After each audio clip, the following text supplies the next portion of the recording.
Welcome back to my channel guys. आज हम लोग क्लास 9 का चैप्टर 2 पॉलिनोमियल में फैक्टराइजेशन कैसे होता है ये जानेंगे। तो एक्सरसाइज 2.4 में क्वेश्चन नंबर 4 है फैक्टराइजेशन का कि इसको फैक्टराइज करके बताओ। तो उसी को सॉल्व करके मैं उसी से समझा दूंगी कि फैक्टराइजेशन कैसे करते हैं और क्या होता है। तो आइए जानते हैं। तो ये जो हमारा पहला क्वेश्चन है ये हमारा कौन सा पॉलिनोमियल है? क्वाड्रेटिक पॉलिनोमियल है। Quadratic polynomial. अब इसमें हमारा ये क्या है? फर्स्ट टर्म है। इसमें 3 टर्म है ना, फर्स्ट टर्म, सेकेंड टर्म और ये है थर्ड टर्म। तो अब हमें क्या करना है? इसको फैक्टराइज करने के लिए सबसे पहला जो चीज है वो क्या करेंगे, ये जो फर्स्ट टर्म है और थर्ड टर्म है इन दोनों का कोफिशिएंट का मल्टीप्लीकेशन करेंगे।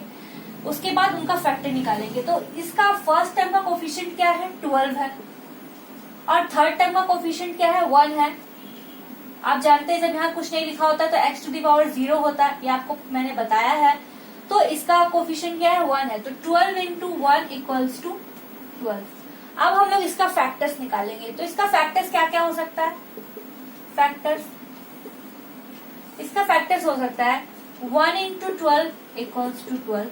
दूसरा क्या कर सकते हैं? 2 से करके देखते हैं तो 2 इंटू 6, 2 6 12। फिर 3 से करके देखते हैं तो 3 इंटू 4 इक्वल्स टू 12।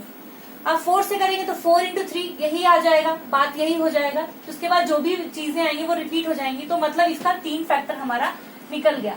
अब जो ये मिडिल टर्म है, ये जो सेकेंड टर्म है, ये हम कैसे निकाले कि यहाँ पे 7x जो है आ जाए। तो ये जो हमारा फैक्टर्स निकलता है उसी को प्लस माइनस करके हम देखते हैं कि हम 7 कैसे ला सकते हैं। तो फर्स्ट वाला करके देखते हैं।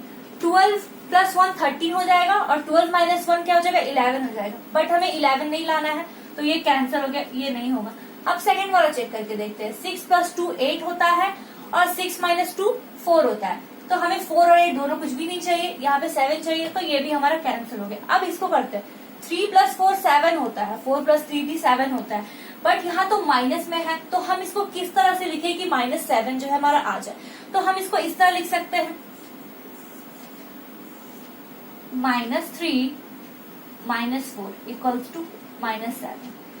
हमने ये क्राइटेरिया चेक कर लिया। अब दूसरा क्राइटेरिया ये होता है कि इसका जो मल्टीप्लीकेशन है वो भी सेम आना चाहिए। तो मैंने इसका फैक्टर्स निकाला है तो ऑब्वियसली वो भी सेम होगा। अब बट मैंने यहाँ पे माइनस साइन लिया है तो क्या यहाँ पे 12 जो है हमारा आ रहा है? इन दोनों को इंटू करने पे जो आ रहा है वैल्यू, वो वैल्यू इसको इंटू करने पे भी आ रहा है क्या? तो -3 इंटू -4 क्या हो जाएगा?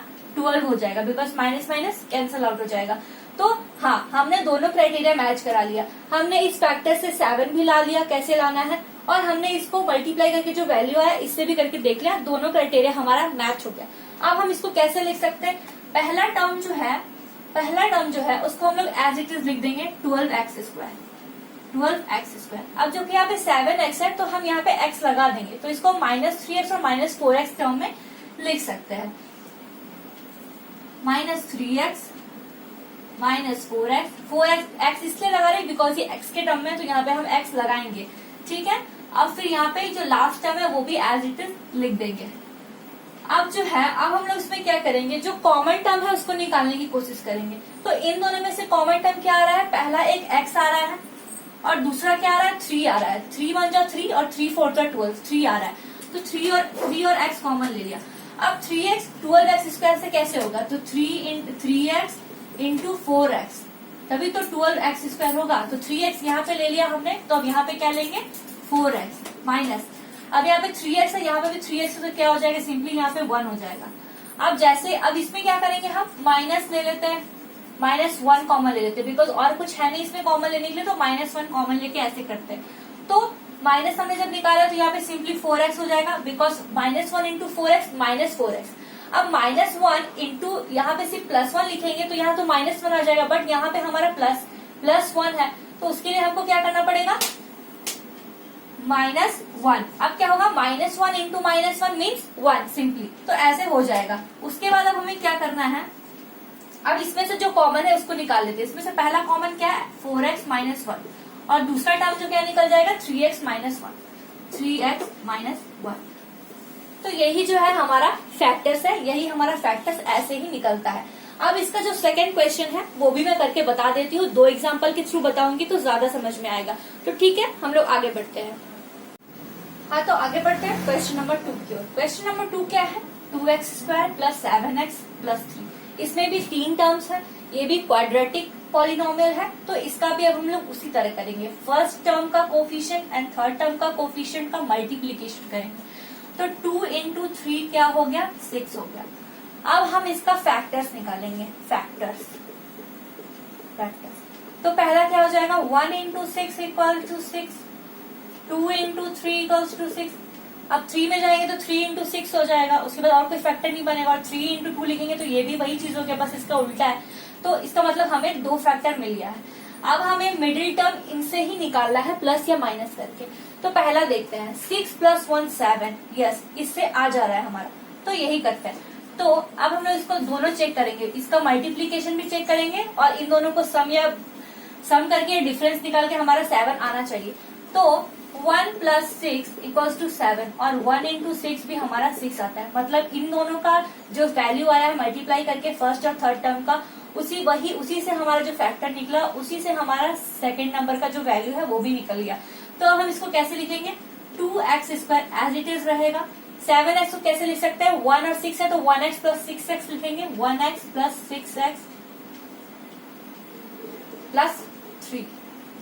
ठीक है, अब जो है हम लोग इसमें क्या करेंगे, x को कॉमन ले लेंगे, दोनों में x है और कुछ तो कॉमन है नहीं, तो x कॉमन ले लेंगे। x लेंगे तो यहाँ पे क्या हो जाएगा, 2x into x, 2x² plus इसमें x है तो यहाँ पे सिर्फ 1 हो जाएगा।